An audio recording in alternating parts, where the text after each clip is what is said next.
오늘 역시 이제 대림절 2주를 보내고 있고, 그리고 3주째를 향해서 달려가고 있습니다. 그래서 저희가 예습하는 의미로 대림절 3주째, 우리 어떤 주제 의미가 있는지 한번 살펴보는 시간을 갖도록 하겠습니다. 대림절은 오신 예수, 그리고 다시 오실 예수를 기억하며 기다리는 절기입니다. 그래서 이 대림절 안의 주제는 물론 성경 속에 있는 내용이지만 이 대림절 기간에 특별히 이 소망과 평화와 기쁨과 사랑에 대해서 조금 더 우리가 깊이 있게 생각하며 오신 주님을 기다리고 또 다시 오실 주님을 기다리는 절기라 생각하시면 좋을 것 같습니다. 자, 기쁨과 카라. 기쁨이라는 단어를 그리스어로 할 때 카라라는 말이 담겨져 있습니다. 카라라는 말에 기쁨, 즐거움, 또 평안함, 행복함, 평안함 이러한 말들이 담겨져 있습니다. 그래서 이 기쁨에 대해서 성경에서 어떻게 표현하고 있고 어떠한 부분에서 말해주고 있는지, 그러면서 우리가 대림절을 기다릴 때 어떤 기쁨이 우리에게 있어야 할지를 잠시 살펴보도록 하겠습니다. 자, 기쁨의 근원. 우리 이 기쁨이라는 건 한편으로는 우리가 너무나 잘 알고 있는 부분이죠. 특히나 창세기 1장에서 보면 창세기 1장은 우리 신앙의 가장 시작점이 되는 거죠. 하나님께서 이 세상을 지으신 그것을 창세기 1장 1절에 처음부터 그렇게 기록을 하고 있습니다. 그럴 때 하나님께서 어떻게 말씀을 하십니까? 창조하시고 보기 좋았더라 라고 말씀하셔요. 그러니까 이 보시기 참 좋았더라 하시는 것은 그 가운데 기쁨의 근원이 있었다라는 것을 이야기하고 있습니다. 그러니까 보기에 좋은 것이 기쁨이 되는 것입니다. 그러니까 하나님께서 지으신 이 피조물 안에 기쁨의 요소가 처음에는 당연히 담겨져 있었다라는 것이죠. 우리에게 만들어진 이 세상 가운데서 이 피조물 안에 기쁨의 요소들이 담겨져 있는 거예요. 어떤 특별한 공간이나 특별한 장소, 어떠한 특별한 물건에만 기쁨이 있는 것이 아니라 하나님께서 지으신 그 세계 가운데는 그 하나님께서 기쁨으로 지으신 것입니다. 우리가 감지할 수 있는 기쁨들을 한번 살펴보겠습니다. 열매의 기쁨, 시편 68편 11에서 12절 말씀. 주의 은택으로 한 해를 관씌우시니 주의 길에는 기름방울이 떨어지며 들의 초장에도 떨어지니 작은 산들이 기쁨으로 띠를 띄었나이다. 근데 어떤 열매를 맺혀지니까 어떤 곡식에 대한 열매 또는 어떤 인간들이 추구하는 것들에 대해서 얻어지는 열매, 그 열매에서 기쁨을 얻게 됩니다. 전도서 9장 7절 말씀을 너는 가서 기쁨으로 내 식물을 먹고 즐거운 마음으로 내 포도주를 마실지어다. 이는 하나님이 너의 하는 일을 벌써 기쁘게 받으셨음이니라.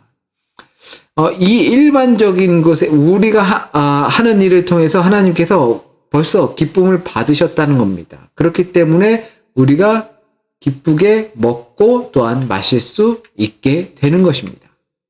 삶의 아름다운 것으로부터 자연스럽게 우리는 기쁨을 느낄 수 있게 됩니다. 인간들이 누리는 가운데에서 얻게 되는 보편적인 그 기쁨의 요소가 있다라는 것이죠. 그것을 통해서 우리는 기쁨을 얻게 됩니다. 자녀를 낳게 되면 그 자녀를 통해서 기쁨을 얻게 됩니다. 그리고 자녀가 잘 되면 그러면 그 잘됨을 통해서 우리는 기쁨을 얻게 됩니다. 부모님들이 잘 계시면 그 잘 계심을 통해서 우리는 기쁨을 얻습니다. 내가 추구하던 어떠한 길에서 그 목적이나 성취가 이루어졌을 때 우리는 기쁨을 얻게 됩니다. 이렇게 열매를 통해서 얻게 되는 기쁨이 우리에게 분명히 있다라는 것을 꼭 기억하시면 좋겠습니다. 모두가 다 아는 것이죠. 그런데 너무 거기에 치중하면 또 안 되죠. 시편 104편 15절. 사람의 마음을 기쁘게 하는 포도주와 사람의 얼굴을 윤택하게 하는 기름과 사람의 마음을 힘있게 하는 양식을 주셨도다. 하나님께서 그것을 주셨어요. 포도주, 또 기름, 그리고 양식을 주셔서 우리가 기쁘게 하고 우리의 얼굴이 활짝 피게 하고 또 피로감이 있는 마음, 그리고 또 절망감이 있는 마음, 그 마음들을 양식을 통해서 힘을 얻게 해주셨다라는 겁니다. 고로 우리 눈앞에 보이는 감지할 수 있는 기쁨들을 통하여서 우리의 내면의 힘을 북돋아 주신다는 것을 뜻하고 있습니다. 재밌고 즐거운 것들을 본물 통해서 우리에게 힘을 얻고 또는 우리가 힘을 얻을 수 있는 또 취미생활이라든지 이런 것들을 통해서 우리는 기쁨을 얻을 수가 있어요. 좋은 포도주가 사람의 마음을 기쁘게 하는 하나님의 선물입니다. 좋은 직장이 우리를 평안의 길로 인도하고 기쁘게 살 수 있게 하는 하나님의 선물이고 가정도 그렇고 학업도 그렇고 그것이 하나님께서 우리 안에 그 내면의 기쁨을 크게 해주기 위해서 주시는 하나님의 선물이라는 거죠. 그런데 인간의 이기심으로 인해서 이 타락의 결과로 기쁨을 상실하게 됩니다. 죽음 또는 상실감, 슬픔을 얻게 되죠. 이게 죄의 삭시입니다. 인간의 이기심으로 인해서 서로 간에 그런 것도 되지만 욕심으로 인해서 인간이 하나님께서 창조하실 때 보기 좋았더라. 그리고 그 안에 이미 기쁨이 있지만 지나친 것을 통해서 죄로 인해서 죽음을 보게 되고 또한 우리가 안에 이미 내재되어 있었던 기쁨들을 상실하게 되어서 슬픔의 상황에 처하게 된다는 겁니다. 너무나 자연스러운 기쁨이 이제는 힘겹게 얻어져야 되는 상황인 거죠. 하나님께 우리가 기쁨을 상실하기 전에는 그 안에 너무나 자연스럽게 기쁠 수밖에 없는 이유인 것인데 그러나 그 기쁨을 상실하게 돼서 다시금 우리가 기쁨을 얻고 회복하기 위해선 정말 어려운 힘겨운 상황이 벌어진다는 겁니다. 미래적 기쁨. 하나님의 사람들이 이제 갖는 태도는 전체적으로 하나님의 사랑과 약속에 대한 기쁨이 있습니다. 그러니까 이 기쁨을 우리는 이제 회복해 가는 과정인 거죠. 하나님의 사람들에게 그래서 기쁨이란 그들의 수고가 아니라 이제 미래의 소망에 의해서 결정이 되는 선물이 되는 것입니다. 하나님의 사람들이 갖는 태도, 이런 것들로 인해서 우리가 미래에 얻게 되는 미래적 소망이 결정된다는 겁니다. 이사야 51장 11절 말씀을 보겠습니다. 여호와께서 구속받은 자들이 돌아와 노래하며 시온으로 돌아오니 영원한 기쁨이 그들의 머리 위에 있고 슬픔과 탄식이 달아나리이다. 지금은 기쁨을 얻기 위해서 참 힘겹게 싸워야 돼요. 보시는 것처럼 열매적인 기쁨들이 없을 수도 있고 그래요. 하지만 그 기쁨이 이제는 상실되었기 때문에 그것으로 기뻐하게 되면 상실감을 채우는 것에 불과하게 되는 거죠. 그래서 미래적 기쁨, 먼 날의 기쁨, 하나님께서 채워주실 온전한 참된 기쁨, 영원한 기쁨을 향해서 가게 되는 겁니다. 미래에 받을 구속을 생각하면 우리는 이제 기뻐하기로 다짐하고 또 기뻐하는 겁니다. 그 복된 소식의 증거를 살펴보면 누가복음 2장 10절 천사가 이르되 무서워하지 말라 보라 내가 온 백성에게 미칠 큰 기쁨의 좋은 소식을 너희에게 전하노라. 좋은 소식 뭔지 아시죠? 바로 복음입니다. 큰 기쁨의 좋은 소식 복음을 너희에게 전하노라. 이것이 큰 기쁨이 된다는 사실입니다. 누가복음 10장 21절에 천사가 이르되 무서워하지 말라 보라 내가 온 백성에게 미칠 큰 기쁨의 좋은 소식을 너희에게 전하노라. 주님께서 이렇게 복음을 전할 때도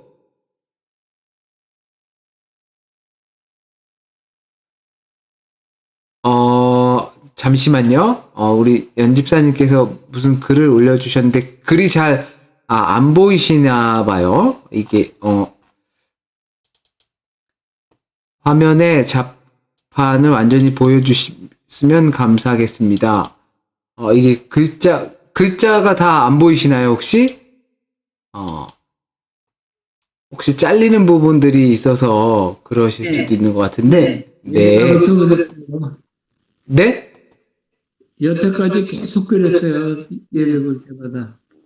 근데 이게, 네, 화면은, 네, 화면을 조금 크게 해주시면은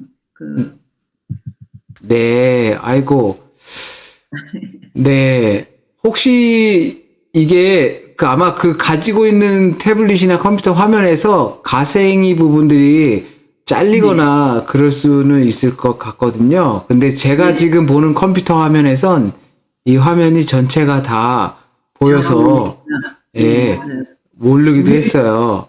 네, 좀 잘리니까 네, 누가 다 여기 참석을 하는가 그게 나오기 때문에 네네. 조금 네.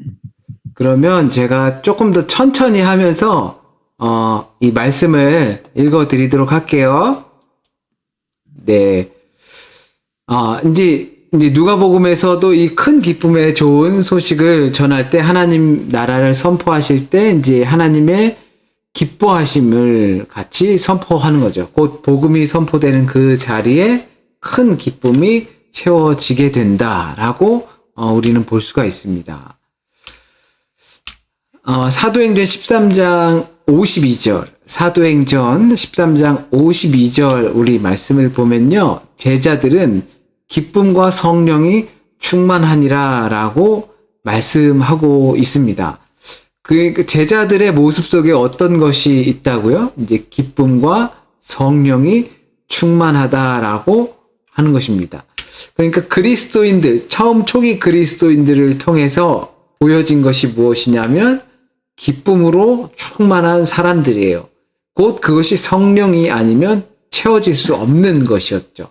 그러니까 우리가 다른 말로 하면 희락이라고 하잖아요. 그것도 같은 말인데요. 그게 성령의 열매지요.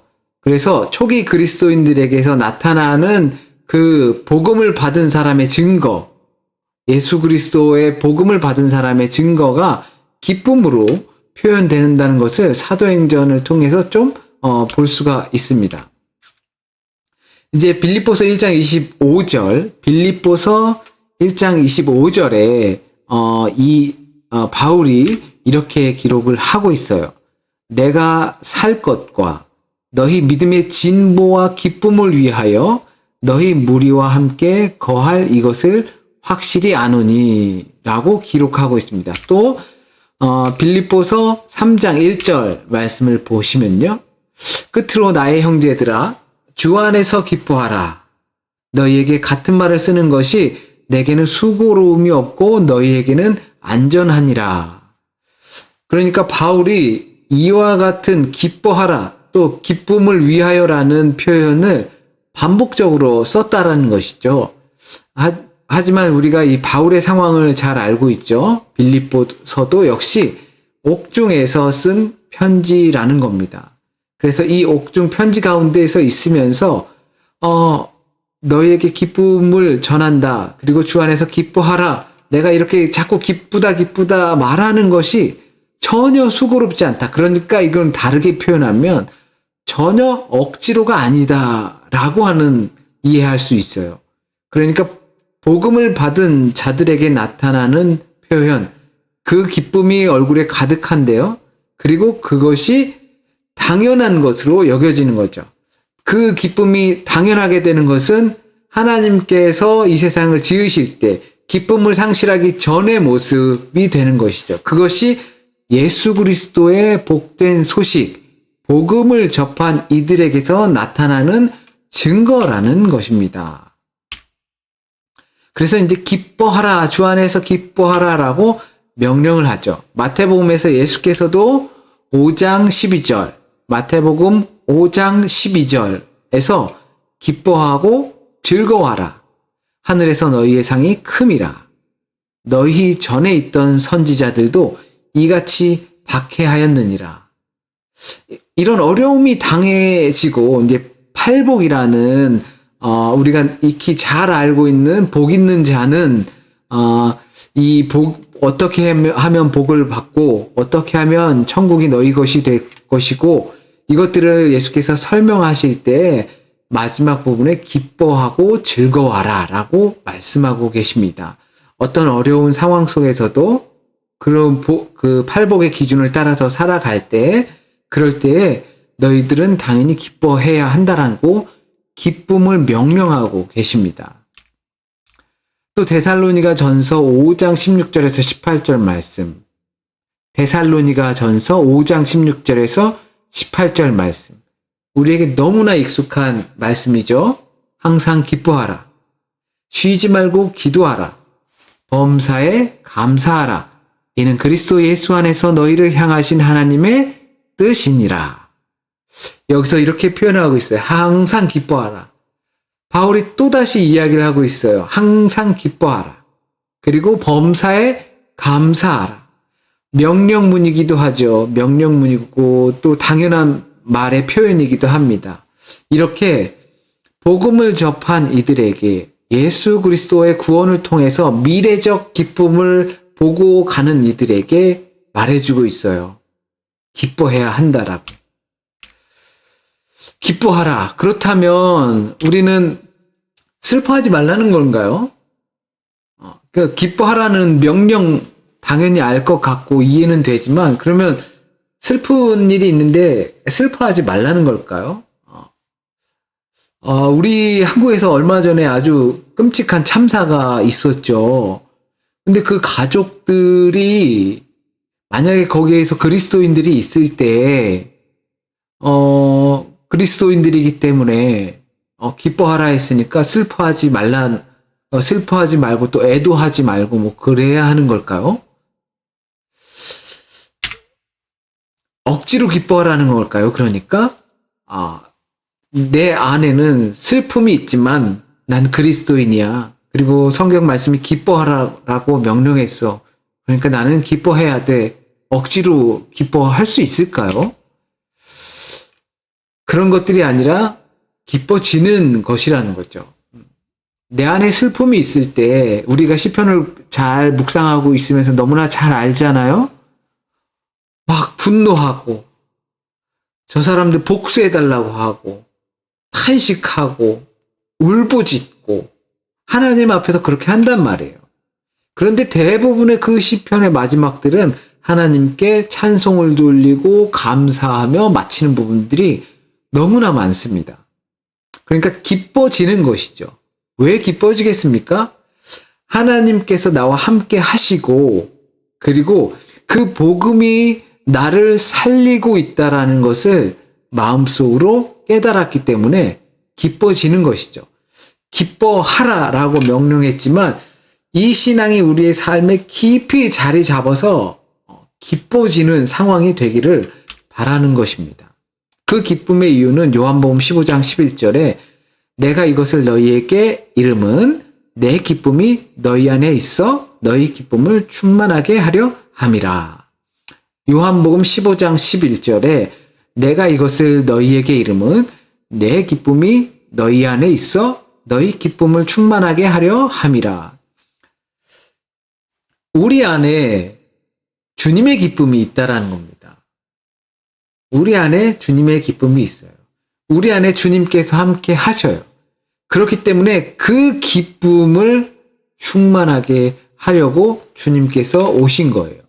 그리고 포도나무 가지에 대한 비유, 열매가 없는 가지는 잘라서 버림받는다라고 하는 그 비유를 하신 것이 바로 그 기쁨을 더 충만하게 하기 위해서라는 것이죠. 주님 안에 있는 기쁨, 그리고 주님과 동행하는 것. 고린도 후서 6장 10절 말씀입니다. 근심하는 자 같으나 항상 기뻐하고 가난한 자 같으나 많은 사람을 부유하게 하고 아무것도 없는 자 같으나 모든 것을 가진 자로다. 그리스도인들의 모습을 가리키는 거라고 볼 수 있죠. 근심하는 자, 근심이 많고 슬픔이 있고 애도할 일이 있고 그러나 항상 기뻐한다라는 거예요. 왜? 기뻐졌기 때문에 그러는 거죠. 미래적 소망을 보았기 때문이고 그것이 더 크게 다가오기 때문에 그런 겁니다. 그래서 우리의 고통을 인정하면서도 비관적인 결론을 내리는 것이 아니라 주님을 신뢰하는 길로 나가게 되는 겁니다. 우리 앞에 닥친 문제들, 어려움들, 슬픔들, 애통함들 이것들을 단순히 무시하거나 아니면 억지로 기뻐하거나 아니면 이것들을 나쁜 방향으로 끌고 가는 것이 아니라 그 상황들을 보면서 그대로 인지하면서 주님께서 분명히 하실 것이다라는 신뢰함을 갖고 가는 것입니다. 그래서 기뻐하라고 명령하는 것입니다. 그 기쁨은 믿음과 소망의 기초를 둔 아주 중대한 결단입니다. 미래적 소망이 있기 때문에 우리는 기뻐할 수 있고 또한 하나님께서 하신다는 그 믿음이 있기 때문에 기뻐하는 겁니다. 그래서 기뻐하기로 결정을 내리는 거죠. 이 기쁨에 대한 반응은 곧 우리 안에 나타나는 자유함입니다. 우리를 억눌렀던 그것들로부터 기쁨으로 내가 기뻐함으로 인해서 우리는 그 억눌림에서 자유함을 받게 됩니다. 기쁨의 기준이 절대적이지 않으면 우린 계속해서 흔들릴 수밖에 없습니다. 절대적인 그 기쁨의 기준을 가져야 우리는 이 일에 기뻤다 슬펐다, 저 일에 기뻤다 슬펐다 하지 않게 된다라는 것입니다.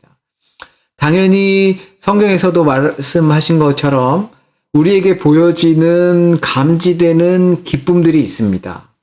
좋은 열매를 거뒀을 때, 많은 수확을 거뒀을 때, 자식과 가정에 대한 그 복이 넘칠 때 우리는 당연히 기뻐하게 됩니다.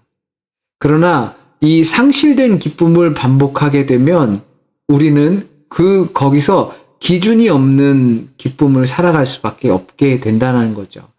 누가 뭐라고 조금 나쁜 말 하게 되면 흔들리게 되고 누가 뭐 미운 행동만 하면 흔들리게 되는 것이 그러한 기준을 거기에 대한 사람에 대한 기준이라든지 인정에 대한 기준이라든지 성과에 대한 기준을 두고 있었기 때문에 쉽게 흔들릴 수밖에 없는 겁니다. 그러나 우리가 영적인 그 영적인 기쁨은 바로 하나님께 두어야 하는 것이죠. 그래서 이 기쁨, 감사, 은혜, 기쁨, 감사, 은혜 이 세 가지는 원래는 하나의 어근을 가지고 있습니다. 카라라고 하는 것이 우리가 기쁨이라고 했잖아요. 그리고 은혜라는 것은 카리스라는 단어입니다. 그리고 감사한다는 것은 유카리조라는 단어에서 나온 거예요. 그러니까 카르라는 말이 계속해서 반복이 돼서 그것이 기쁨이냐, 은혜냐, 그리고 감사냐라고 구분이 되는 것입니다. 그러니까 우리가 기뻐할 수 있는 이유는 은혜, 하나님의 은혜가 있기 때문에 우리는 기뻐할 수 있는 것이죠. 그것을 은혜를 깨닫게 되고 하나님께서 일하심을 인정하게 되면 우리가 슬픔의 현실 속에 있다 할지라도 기뻐질 수 있다라는 것입니다. 그게 우리 소망이죠. 또한 감사할 수 있는 이유도 그것도 역시 하나님의 은혜가 있기 때문에 우리가 감사할 수 있는 줄 믿습니다. 대림절 주님의 오심을 기다리는 저와 여러분 그리고 이 말씀을 묵상하면서 이 시기를 보내는 저와 여러분들에게 기쁨의 주님으로 오신 그 복음의 큰 기쁨의 좋은 소식, 복된 소식이 저와 여러분의 삶 구석구석에 자리 잡고 또한 우리를 흔들림 없는 기쁨 속으로 인도해 주기를 진심으로 소원합니다. 이 어려운 가운데 이렇게 저도 조금 말이 빨랐고 이렇게 글자가 잘 보이지 않으신다고 하는데 그러신 가운데 같이 이렇게 함께 해주셔서 감사드리고요. 제가 잠시 기도 드리겠습니다. 주님 감사합니다. 하나님께 영광을 돌리고 그리고 주님께서 우리에게 베풀어 주신 은혜를 통해서 우리가 기뻐할 수 있음을 고백합니다. 우리 주변의 삶은 기뻐할 요소들이 참 많습니다. 그런데 그 기뻐할 요소들을 통해서 그것 때문에 또 슬퍼하는 경우도 참 많이 있습니다. 좋은 열매를 거두어서 기쁘지만 열매가 없어서 슬플 때도 있습니다. 그러나 우리의 기쁨의 기준이 거기에 있지 않고 우리가 감사할 수밖에 없는 그 온전하신 우리의 미래적 소망을 바라볼 수 있게 하여 주세요. 그래서 우리에게 베풀어 주시는 그 기쁨을 억지로 기뻐하는 것이 아니라 주님의 나를 깨달아서 기뻐질 수 있게 그리고 기쁠 수밖에 없는 것을 발견할 수 있도록 하나님 인도하여 주세요. 지금 이 시기에 어쩌면 슬픔의 시기를 보내는 사람들이 있을 줄 압니다. 그 가운데에도 함께하여 주셔서 주님께서 말씀하신 내 기쁨이 너희 안에서 충만하게 하기 위해 라고 말씀하셨던 것처럼 그 모든 가정 그리고 권속 한 사람 한 사람 안에 주님의 기쁨이 충만할 수 있도록 하나님 인도하여 주세요. 오늘 밤에도 주님의 말씀으로 이렇게 한 주간의 저녁 시간을 마칩니다. 날이 추워졌고 다니기도 불편한 계절이 되었습니다. 그러나 그 가운데에서 말씀처럼 기뻐하고 그리고 주님의 좋은 뜻을 좋은 소식을 바라며 살아갈 수 있는 우리의 가정들이 될 수 있도록 하나님 지켜주시고 복된 날로 인도해 주실 것을 믿습니다. 안식의 평안한 저녁이 되게 인도하여 주세요.